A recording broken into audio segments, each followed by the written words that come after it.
अवैध कब्जे को लेकर सीएम धामी का बयान, कहा उत्तराखंड में अवैध रूप से बनी मजारों पर होगी कार्रवाई।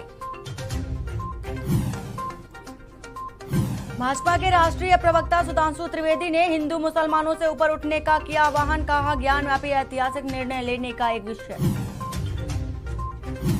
चारधाम यात्रा में 19 दिन में रिकॉर्ड 8 लाख यात्री पहुंचे चारधाम, लगातार बढ़ रही श्रद्धालुओं की संख्या।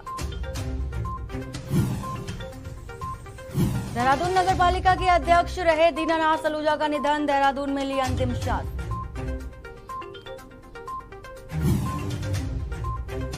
उत्तराखंड में कोरोना की फिर बढ़ी रफ्तार, 5 जिलों में 9 लोग मिले संक्रमित, 15 मरीजों ने दी संक्रमण को मात। उत्तराखंड में तड़के तेज अंधड़ ने डराया, बाद में मौसम के बौछारों में हुआ सुहाना मौसम, चारधाम में हुआ हिमपात। नमस्कार, मैं हूं वंदना पांडे और आप देख रहे हैं के न्यूज इंडिया। और इसी बीच ऊधम सिंह नगर से खबर आ रही है, जहां पर मौसम ने एक बार फिर से करवट बदली है और जिला मुख्यालय समेत जिले में मौसम का मिजाज बदलता नजर आ रहा है। तो ऊधम सिंह नगर से आपको खबर बता रहे हैं, जहां पर तेज हवाएं चली हैं और आसमान में काली घटाएं भी छाई रही हैं। तो ठंडी हवाओं के साथ ही साथ बारिश का भी दौर शुरू हो चुका है और मौसम विभाग ने शाम तक बारिश की संभावना भी जताई है। तो तराई वासियों को चिलचिलाती गर्मी से राहत भी मिली है। तो आने वाले 24 घंटों में तेज बारिश का अनुमान भी जताया जा रहा है। ऊधम सिंह नगर से आपको खबर बता रहे हैं, जहां पर मौसम विभाग ने अलर्ट जारी किया है और शाम तक बारिश की आशंका भी जताई है। तो तराई वासियों को चिलचिलाती भीषण गर्मी से राहत भी मिली है और इसके साथ ही तेज हवाएं चल रही हैं और 24 घंटे में बारिश का अनुमान भी जताया जा रहा है। तो लगातार उत्तराखंड के कई क्षेत्रों में बारिश का दौर शुरू हो चुका है, मौसम ने करवट ले लिया है और मौसम विभाग ने पहले से ही अलर्ट जारी कर दिया था। जिला मुख्यालय समेत जिले में अलर्ट जारी कर दिया गया है और इसके साथ ही ऊधम सिंह नगर में तेज हवाएं भी चल रही हैं। तो आसमान में काली घटाएं भी बनी हुई हैं और भारी बारिश की संभावना भी मौसम विभाग की ओर से जताई जा रही है। ठंडी हवाएं चल रही हैं, कहीं हवाएं चल रही हैं तो कहीं आंधी तूफान भी आ रहे हैं और मौसम विभाग ने शाम तक भारी बारिश की संभावना भी जताई है। तो तेज बारिश होने से, हवाएं चलने से तराई वासियों को भीषण गर्मी से राहत भी मिली है।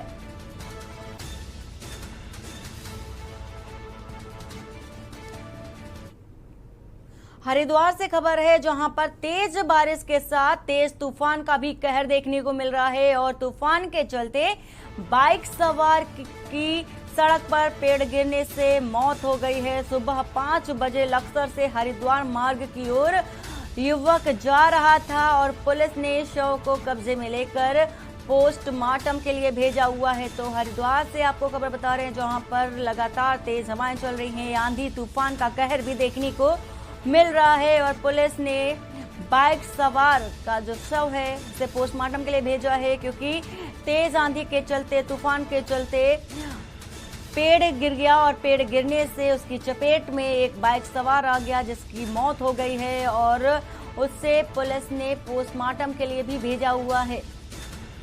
तो सुबह 5 बजे लक्सर से हरिद्वार की ओर बाइक सवार जा रहा था और तभी तेज तूफान के चलते पेड़ गिर गया और पेड़ गिरने से बाइक सवार उसकी चपेट में आ गया और बाइक सवार की मौत हो गई। तो तेज बारिश के साथ ही तूफान का भी कहर देखा जा रहा है हरिद्वार में और युवक का शव पोस्टमार्टम के लिए पुलिस ने भेजा हुआ है। तेज बारिश का कहर देखने को मिल रहा है, तेज आंधी का कहर भी देखने को मिल रहा है हरिद्वार में और इसके साथ ही तेज आंधी तूफान के चलते पेड़ भी गिर रहे हैं और पेड़ गिरने से युवक इसकी चपेट में आ गया, जिसकी मौत हो गई है।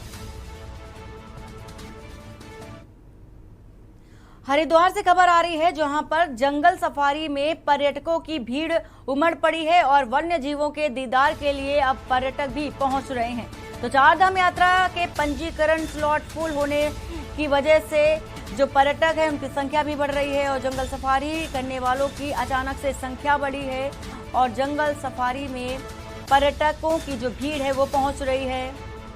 हरिद्वार से आपको खबर बता रहे हैं जहां पर जंगल सफारी करने वालों की अचानक से संख्या बढ़ गई है और जंगल सफारी का आनंद लेने के लिए पर्यटक पहुंच रहे हैं जंगल सफारी और वहां पर पर्यटकों की भीड़ भी उमड़ रही है। तो चार धाम यात्रा में पंजीकरण का स्लॉट फुल होने की वजह से जंगल सफारी में पर्यटकों की भीड़ भी बढ़ रही है। तो चार धाम यात्रा के पंजीकरण स्लॉट फुल होने की वजह से पर्यटकों की जो संख्या है वो बढ़ रही है जंगल सफारी में और जंगल सफारी करने वालों की जो संख्या है वो लगातार बढ़ती जा रही है। तो राजाजी टाइगर रिजर्व जंगल सफारी में पर्यटकों की भीड़ भी अब उमड़ रही है और जंगल सफारी का आनंद लेने के लिए वन्य जीवों का दीदार करने के लिए पर्यटक पहुंच रहे हैं जंगल सफारी और चार धाम यात्रा के पंजीकरण स्लॉट फुल हो गए थे। तो स्लॉट फुल होने की वजह से जो पर्यटक है वो जंगल सफारी का आनंद लेने के लिए पहुंच रहे हैं जंगल सफारी और वन्य जीवों का भी दीदार करते नजर आ रहे हैं पर्यटक।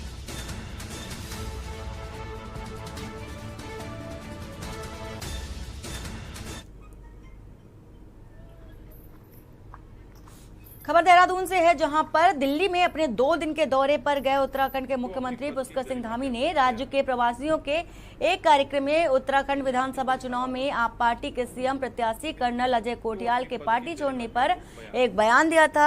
मुख्यमंत्री के बयान पर आप पार्टी के प्रदेश संगठन समन्वयक ज्योत सिंह बिष्ट का कहना है कि मुख्यमंत्री के इस बयान की आम आदमी पार्टी निंदा करती है और उन्होंने कहा है कि मुख्यमंत्री को आम आदमी पार्टी की फिक्र छोड़कर उत्तराखंड के बाकी मुद्दों पर ध्यान देना चाहिए। यदि आपके कोई सवाल हो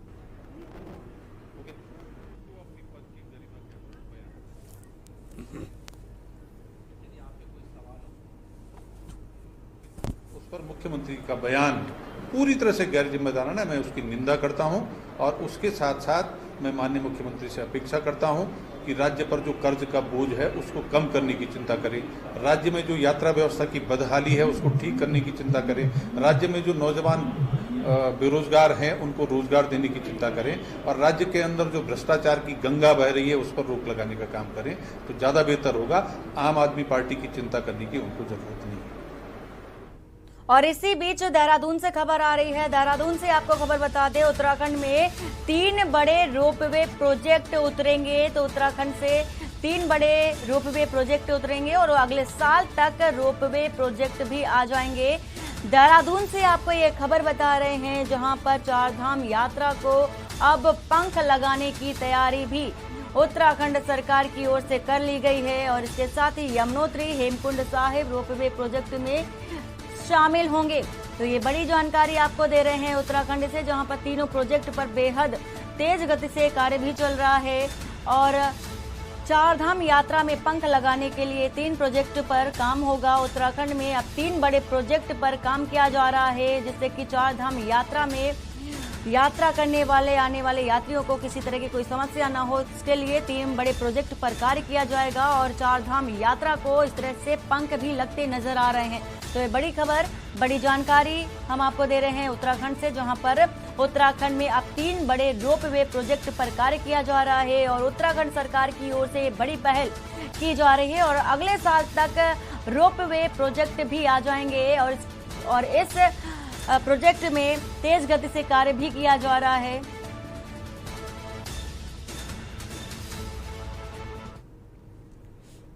खबर देहरादून से है जहां हाल ही में हुए 5 राज्यों के विधानसभा चुनाव में भारतीय जनता पार्टी के प्रदर्शन पर जयपुर में प्रधानमंत्री की अध्यक्षता में राष्ट्रीय पदाधिकारियों के साथ एक बैठक हुई और जिसमें विधानसभा चुनाव में मिली जीत की चर्चा भी की गई। इस बैठक में चर्चाओं को साझा करते हुए उत्तराखंड से भाजपा के राज्यसभा सांसद नरेश बंसल ने कहा है कि पार्टी ने हाल ही में हुए विधानसभा चुनाव में ऐतिहासिक प्रदर्शन किया है। प्रधानमंत्री जी की गरीब कल्याण और राष्ट्र प्रथम की नीति तथा सबका साथ, सबका विकास, सबका विश्वास, सबका प्रयास का जो मूल मंत्र है।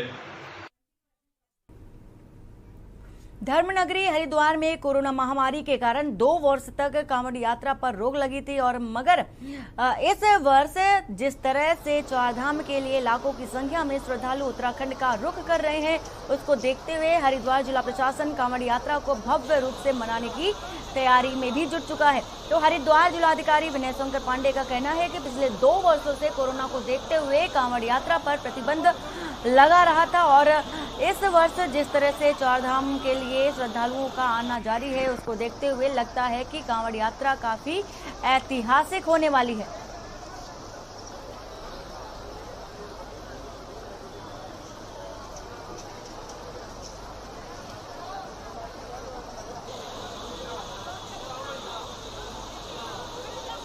तो जिला प्रशासन की तैयारियां भी पूरी हो चुकी हैं। तो 2 साल बाद अब भव्य कांवड़ यात्रा भी होने वाली है। चारधाम यात्रा को लेकर के भी बेहद उत्साहित नजर आ रहे हैं जिला प्रशासन और प्रशासनिक जो तैयारी है वो भी पूरी कर ली गई है। कांवड़ यात्रा को लेकर के कोरोना के मद्देनजर 2 साल ये यात्रा नहीं हो सकी थी, प्रतिबंध लग गया था और लेकिन अब जो कि कोरोना नहीं है और कोरोना में भारी कमी पाई गई है, तो जिसके चलते चारधाम यात्रा की शुरुआत हुई थी। उसके बाद अब कांवड़ यात्रा की तैयारियां शुरू हो चुकी हैं। पिछले 2 वर्षों से कोविड के कारण कांवड़ यात्रा शून्य रही बिल्कुल, और इस बार जो हम लोगों का अपना अनुमान है, जैसे पिछले दिनों अभी कुछ धार्मिक पर्वों पर जिस तरह की भीड़ उमड़ी है, जिस तरह से लोगों का आगमन हुआ है या हम लोग चारधाम यात्रा में देख रहे हैं, उससे देख के लगता है कि इस बार होने वाली कांवड़ यात्रा बहुत ही ऐतिहासिक होगी और बहुत ज़्यादा बड़ी तादाद में लोग आएंगे। और इसी चीज़ को ध्यान में रखकर हम लोगों ने इसकी तैयारियां भी इनिशियल स्टेज पे शुरू की हैं। और अभी पिछले सप्ताह हम लोगों ने सभी जो लाइन डिपार्टमेंट्स होते हैं, चाहे वो विद्युत विभाग हो, पेयजल हो, जल संस्थान हो, नगर निगम हो और पुलिस प्रबंधन हो, इसको लेकर डिस्ट्रिक्ट लेवल की एक पूरी मीटिंग की गई थी। क्रीडा भारती की टीम द्वारा आजादी के अमृत महोत्सव के उपलक्ष्य में गुरुकुल कांगड़ी विश्वविद्यालय हरिद्वार से गुरुकुल नारसन उत्तर प्रदेश के बॉर्डर तक बाइक रैली के द्वारा भारत प्रदक्षिणा यात्रा निकाली गई और जिसमें से हरिद्वार के सैकड़ों की संख्या में खिलाड़ियों ने भाग लिया और यात्रा का शुभारंभ डॉक्टर रूप किशोर शास्त्री और कुलपति गुरुकुल कांगड़ी विश्वविद्यालय महामंडलेश्वर स्वामी रूपेंद्र प्रकाश और महाराज के साथ यात्रा में क्रीडा भारती के प्रांत और राज्य जिले के पदाधिकारी भी मौजूद रहे।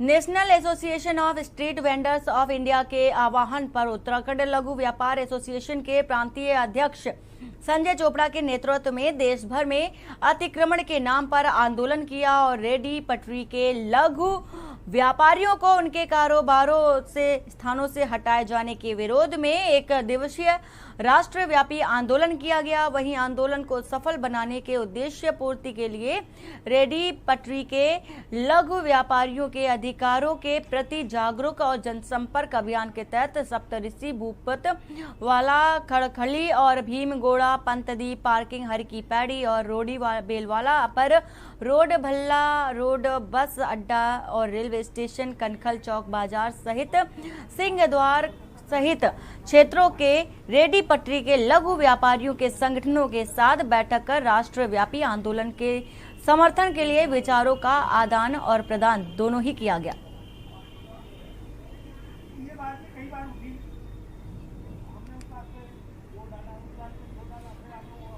आपके माध्यम से कहना चाहता हूँ, जिला प्रशासन द्वारा अतिक्रमण अभियान चलाया जा रहा है। वहाँ हमारे 15 वेंडिंग जोन है और 15 वेंडिंग जोन में से ये पोस्ट ऑफिस पर जो शहीद पार्क है, यहाँ पर जूस की ठेली से लेकर और बीसी आसाराम की गली, जहाँ पर बीसी आसाराम जी का ऑफिस है, वहाँ तक 50 वेंडर की क्षमता का ये वेंडिंग जोन है। और तमाम जो यहाँ पर वेंडर कारोबार करते हैं, 2018 के सर्वे में उनका सर्वे भी हो रखा है। पहले तो मैं आपके माध्यम से कहना चाहता हूँ कि जो भी अधिकारी यहाँ पर आए, इस चीज़ का ध्यान रखें कि यहाँ पर वेंडिंग जोन है, किसी प्रकार का यहाँ वेंडर को प्रताड़ित ना किया जाए। राजस्थान के जोधपुर में हनी ट्रैप के आरोप का शिकार हुए आर्मी के जवान की गिरफ्तारी के बाद से उनके घर रुड़की कृष्णानगर गली नंबर 10 में माहौल सूना पड़ा है। और आपको ये भी बता दें कि राजस्थान इंटेलिजेंस ने एक आर्मी जवान को पाकिस्तानी खुफिया एजेंसी के लगातार संपर्क में रहने की सूचना मिल रही थी और जो कि सोशल मीडिया के माध्यम से सूचनाओं का लीक कर रहा था और इसीलिए आर्मी जवान गिरफ्तार किया गया है। और बेटी की गिरफ्तारी की सूचना मिलने के बाद प्रदीप के बुजुर्ग माता पिता सदमे में हैं।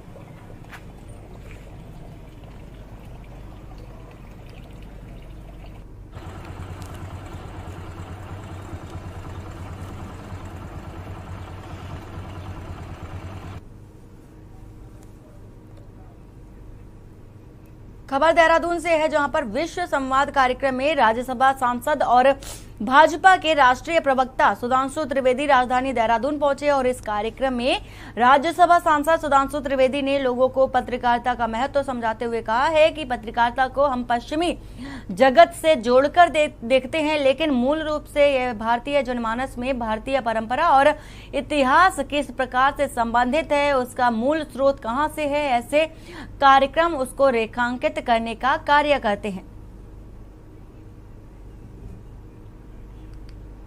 अब जगह जगह आंदोलन खड़े करने होंगे। मैं ये कहना चाहता हूं कि पत्रकारिता अक्सर हम लोग इसको पश्चिमी जगत और पश्चिमी ज्ञान परंपरा से ही जोड़ते हैं, परंतु वह मूल रूप से भारतीय जनमानस में भारतीय परंपरा और इतिहास किस प्रकार संबंधित है और उसका मूल स्रोत कहां से है। नारद जयंती जैसे यह कार्यक्रम उसको रेखांकित करने में महत्वपूर्ण भूमिका निभाते हैं। और जब यह स्वतंत्रता का अमृत महोत्सव वर्ष है तो अपने तंत्र में स्व का आभास बहुत आवश्यक है और बौद्धिक और पत्रकारिता के प्रतिष्ठान में भी स्व का वह तत्व जो कहीं लोप होता चला जा रहा है उसको पुनः स्मरण कराने के लिए यह कार्यक्रम बहुत आवश्यक है और इसमें बहुत सफलतापूर्वक यह कार्यक्रम आयोजित हुआ। इसके लिए सुरेंद्र मित्तल जी और जितने भी अन्य लोग विश्व संवाद केंद्र से जुड़े हुए हैं उन सभी को मैं धन्यवाद देता हूं। खबर विकासनगर से है, जहां पर मुख्यमंत्री धामी के निर्देशों और उच्च अधिकारियों के आदेशों पर अवैध खनन के खिलाफ हरकत में आई तहसील प्रशासन की टीम ने औचक छापामार कार्रवाई करते हुए 30 अवैध खनन और ओवरलोड उप खनिज से लदे वाहनों को सीज करने की कार्रवाई की है, जिससे कि खनन माफियाओं में हड़कंप मच गया है।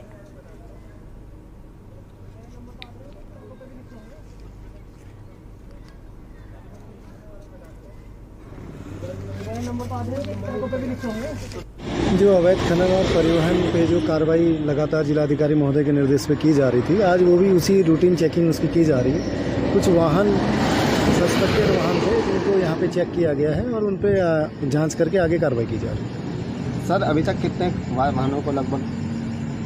ये करीब 25 से 30 के बीच की संख्या है, अभी जो अभी कंप्लीट नहीं हो पाई है। 25 से 30 के बीच की संख्या है और इन्हीं वाहनों को अभी इनका कांटा पर्ची वगैरह कराई जा रही है और इनके कागजात चेक किए जा रहे हैं, उसके बाद उसकी कार्रवाई की जाएगी।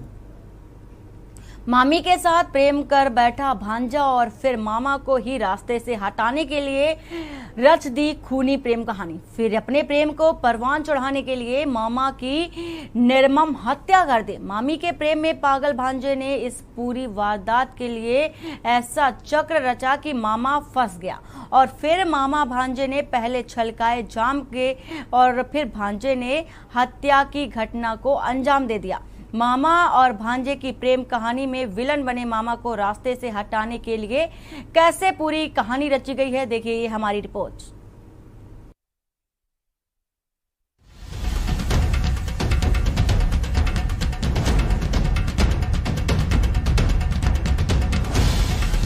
बीते दिनों गोपीपुरा क्षेत्र में हुई ब्रजमोहन की हत्या का खुलासा करते हुए पुलिस ने बेहद ही दिलचस्प तरीके से एक प्रेम कहानी का भी खुलासा कर दिया। इस प्रेम कहानी के नायक और नायिका कोई और नहीं बल्कि मामी और भांजा है, जिनके बीच 1 साल से प्रेम की डोर बढ़ रही थी। दोनों के बीच प्रेम इस कदर पनपने लगा कि दोनों ने कई बार अवैध संबंध भी स्थापित किए। यही नहीं, जब इस प्रेम कहानी में विलन के रूप में मामा की एंट्री हुई तो दोनों के प्रेम में अड़चन आने लगी। परिवार के लोगों को भी इस नाजायज रिश्ते से आपत्ति होने लगी। लेकिन नादान प्रेम के परिंदे अपने प्रेम को परवान चढ़ाने के लिए किसी भी हद तक जाने को तैयार थे, जिसके लिए चोरी छुपे दोनों अपने प्रेम को बढ़ाते रहे। तभी मामी और भांजे ने विलन रूपी मामा को रास्ते से हटाने के लिए साजिश रचना शुरू कर दिया, जिसके लिए मामा को कई बार शराब पिलाई जिससे वो लड़ाई पर उतारू हो जाए, लेकिन ऐसा नहीं हुआ। कई बार शराब पिलाने के बाद भी जब प्रेमियों की मंशा पूरी नहीं हुई तो आखिर मामा को भांजे ने दूसरी जगह बुलाकर शराब के नशे में धुत कर दिया, जिसके बाद पहले पत्थर से कुचलकर गंभीर घायल किया और फिर पजामे का फंदा बनाकर गला घोंटकर हत्या कर दी, जिसके बाद भांजा फरार हो गया। लेकिन इस प्रेम कहानी के परिंदों को क्या पता था कि पुलिस का शिकंजा उनके जुर्म की दास्तां को जकड़ ही लेगा और फिर मृतक मामा के भाई की तहरीर पर पुलिस की जांच में प्रेमी भांजा और प्रेमिका मामी दोनों ही पुलिस के शिकंजे में फंस गए। घटना ये सामने निकल के आए हैं कि जो मृतक का भांजा है, मृतक का भांजा जो सौरभ है, सौरभ का मृतक के बीवी जो प्रीति कौर है, उनके साथ 1 साल से एक संबंध बना हुआ था। इस संबंध जो है गहरा संबंध और चाहत में कन्वर्ट हो गया और इन दोनों ने मिलकर पहले से प्लानिंग कर रहे थे कि इसको रास्ते से हटाना है करके। तो ये इसी प्लानिंग के तहत जो है 20 और 21 की रात को तो भांजा जो सौरभ है तक जो ब्रिजमोहन लेके गए और उनको शराब पिया दोनों साथ में। तो फिर किस बात को लेके हॉट टॉक हुई, तो हॉट टॉक होने के होते ही इसने पत्थर से कुचल के उसको बेहोश कर दिया और अपने ही लोअर के साथ, जो पैंट का लोअर होता है, तो उसमें इसको गला घोट के स्ट्रैंगुलेशन करके हत्या कर दी ही। तो तत्परता से तुरंत पुलिस ने अलग अलग एंगल्स पर काम करते हुए 2 घंटे के भीतर इसका खुलासा किया। इसके लिए पुलिस का टीम, काशीपुर की पुलिस टीम और काशीपुर की एसओजी और सीओ काशीपुर बजाय के पात्र हैं। मैं 5,000 रुपये का इनाम इनको घोषित कर रहा हूँ और आगे भी इसका गहनतापूर्वक विवेचना करने के लिए सीओ काशीपुर इसका नेतृत्व करेंगे और इसको चार्जशीट तक पहुँचाएंगे। मामी और भांजे की प्रेम कहानी में विलन मामा को हटाने के चक्कर में दोनों ही जेल की सलाखों के पीछे पहुंच गए। प्यार तो परवान चढ़ने से पहले ही जेल की सलाखों में कैद हो गया और मामी भांजे के इश्क का भूत भी उतर गया।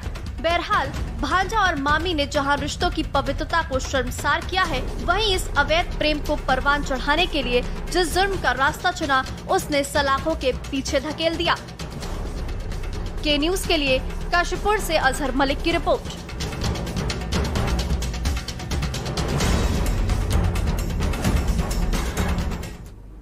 खबर लक्सर से है, जहां पर पेट्रोलियम पदार्थों की कीमतें कम कर दिए जाने के सरकार के निर्णय का जनता ने स्वागत किया है और उपभोक्ताओं का कहना है कि लंबे समय बाद सरकार ने पेट्रोल में एक साथ 8.5 और डीजल पर 7 रुपए से कमी की है और इससे कमर तोड़ महंगाई से कुछ तो राहत मिली है।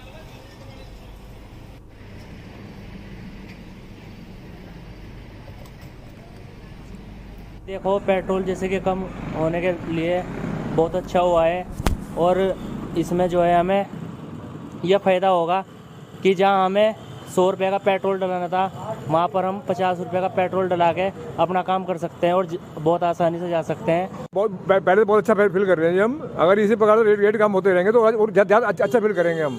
हमारी तो यही उम्मीद लगती है कि आगे भी पेट्रोल की कीमत और कम हो जाएगी।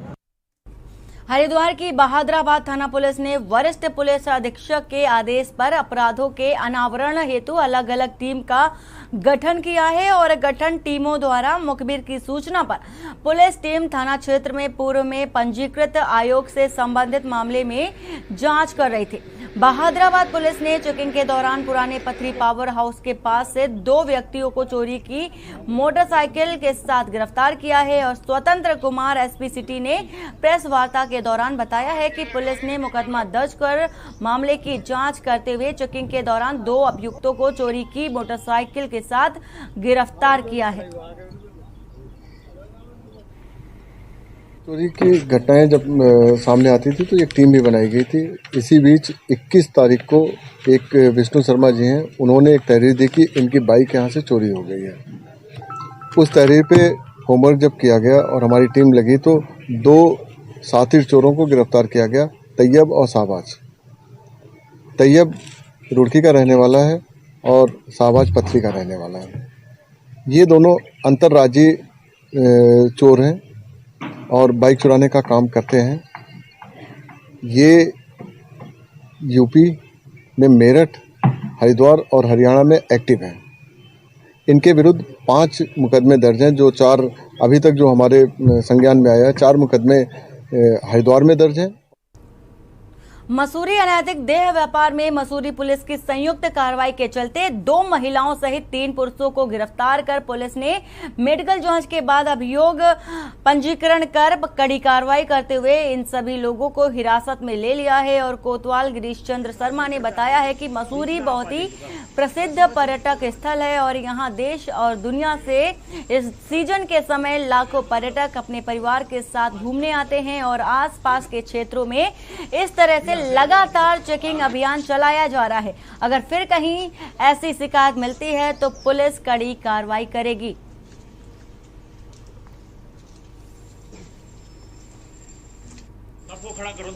देहरादून जनपद की एंटी ह्यूमन ट्रैफिकिंग सेल और मसूरी पुलिस की संयुक्त कार्रवाई में अनैतिक देह व्यापार से संबंधित 5 लोगों को हिरासत में लिया गया पुलिस की, जिनके विरुद्ध थाना मसूरी में मुकदमा पंजीकृत किया गया है और इनके विरुद्ध विधानिक कार्रवाई की जा रही है। सर एक इसमें फरार भी है, उसको लेकर क्या कार्रवाई आगे? जी हाँ, एक व्यक्ति इसमें नामजद है जो अभी पुलिस की गिरफ्त में नहीं आया है, उसकी गिरफ्तारी के प्रयास किए जा रहे हैं। सर और बुलेटिन में फिलहाल इतना ही। बाकी की खबरों के लिए बने रहिए आप